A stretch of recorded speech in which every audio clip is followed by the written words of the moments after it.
So, here's an organisation I hadn't even heard of before until a couple of days ago. The Fund for Peace, which is based in Washington, D.C. Apparently, they are an independent, non-partisan, non-profit research and educational organisation that works to prevent violent conflict and promote sustainable security.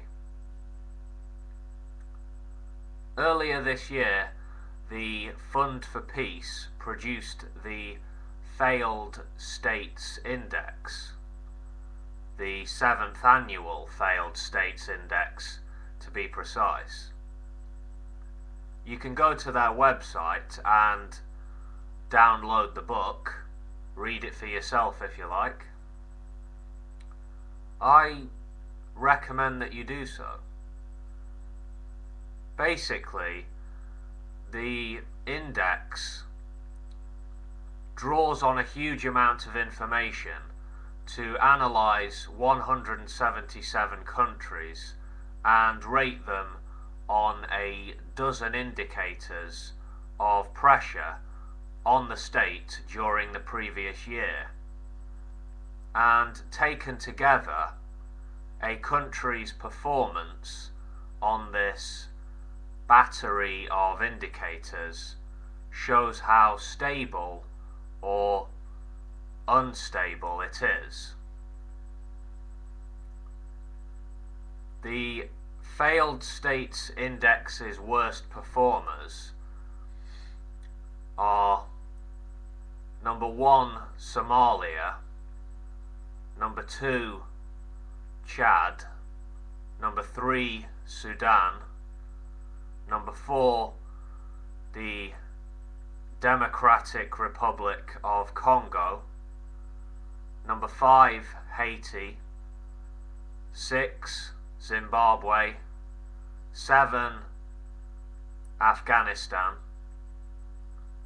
number 8, the Central African Republic, number 9, Iraq, and number 10, the Ivory Coast. 7 African states there among the 10 worst performers. Apparently, Haiti is the most worsened state for 2011. There was a terrible earthquake there last year, of course.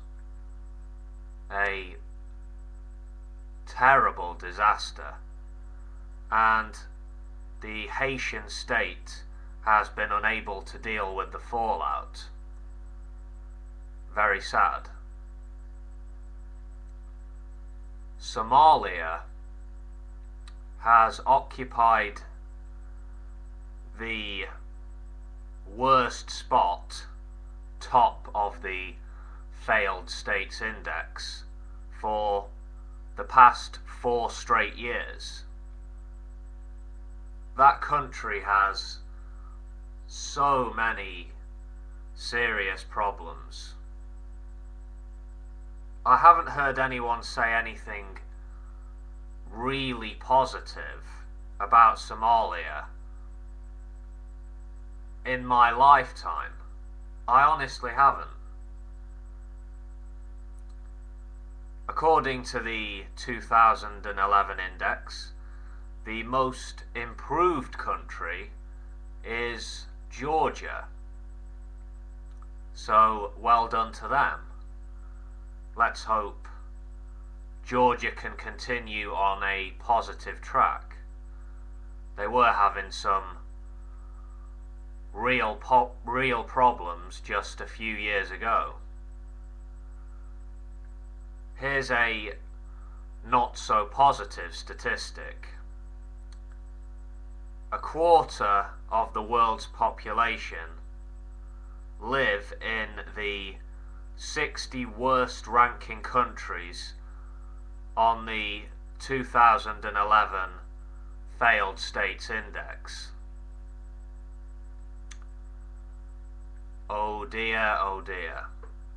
In fact, over 80% of humans on the planet today live in countries in the worst half of the Failed States Index. Over 80%. That's scary. The 12 indicators which the index bases a country's scores on are uneven economic development, sharp or severe economic decline. Those are the two economic indicators.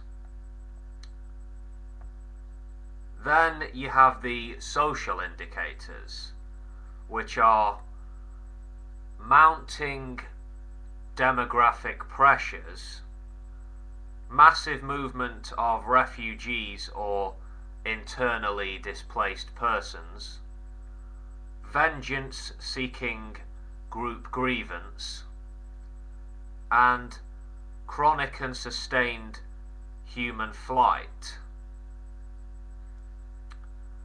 Then there are the 6 political and military indicators, which are legitimacy of the state, progressive deterioration of public services, violation of human rights and rule of law, security apparatus, rise of factionalized elites, and finally intervention of external actors. If you find yourself on the website of the Fund for Peace, you might want to read the transcript of a speech presented to the Failed States Index 2011 launch event by J.J. Messner at the National Press Club in Washington, D.C. on the 29th of June of this year. It's a good website they've got here. The Fund for Peace, I mean.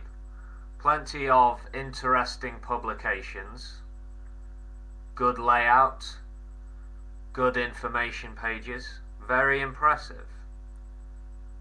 They're on Facebook as well, the FFP, I notice.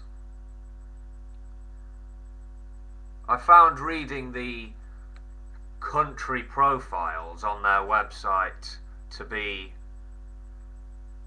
very informative, really eye-opening stuff. Anyway, have a lovely day, folks, and I will catch you later. Peace.